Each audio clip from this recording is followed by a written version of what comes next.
आइए आज हम रिले के बारे में जानते हैं। रिले वर्क कैसे करता है और किस प्रकार इसका इस्तेमाल होता है।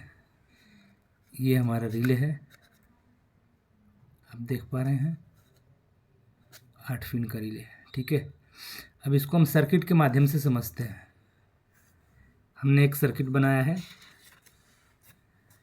ये रहा रिले का सर्किट। ये इस समय मान के चलिए कि हमारा ये नॉर्मली क्लोज है, ये कॉमन हो गया, ये NC हो गया और ये NO कॉमन हो गया, जो कि आप कॉमन समझ ही रहे हैं कि कॉमन जैसे कि कोई भी वायर है उसका कॉमन है ये, यानी यहाँ से सप्लाई हमेशा रहेगी, यहाँ से सप्लाई डिस्ट्रीब्यूट होगी किस में जाना है और किस में नहीं जाना है। नॉर्मली क्लोज ये सर्किट है, तो यानी कि यहाँ से अगर हम सप्लाई देते हैं तो इसमें सप्लाई हमें मिलेगी, और जैसे ही इसके अंदर हम सप्लाई देंगे तो आप देखेंगे कि ये सर्किट शिफ्ट हो जाएगा और जो नॉर्मली ओपन था वो सर्किट ऑन हो जाएगा। ये तो इस माध्यम से मैं आपको ये समझाना चाहता हूँ कि जब इसमें सप्लाई जाती है तो इसके कॉइल में मैग्नेट फील्ड जनरेट होता है।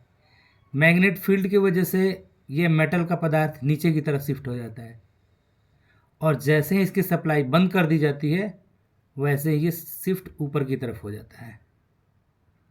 तो ऊपर की तरफ होते ही ये नॉर्मली क्लोज हो जाता है, और जब मैग्नेट से सप्लाई आती है तो ये नीचे की तरफ शिफ्ट हो जाता है।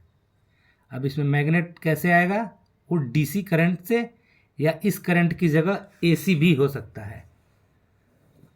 वो रिले के ऊपर डिपेंड करता है कि कौन सा रिले इस्तेमाल हो रहा है। तो DC सप्लाई की जगह AC सप्लाई भी हो सकता है। रिले उसके लिए इस्तेमाल किया जाता है जैसे कि हम एक आइसोलेटेड सर्किट बनाना चाहते हैं। मान लीजिए हम इधर से DC सप्लाई दें और इधर से AC सप्लाई को ऑन ऑफ करें, जो कि ज़्यादा लोड का हो, तो हम कम लोड से ज़्यादा लोड के अप्लायंस को इस्तेमाल करके स्विच के माध्यम से इसे ऑपरेट कर सकते हैं। जैसे आप देख पा रहे हैं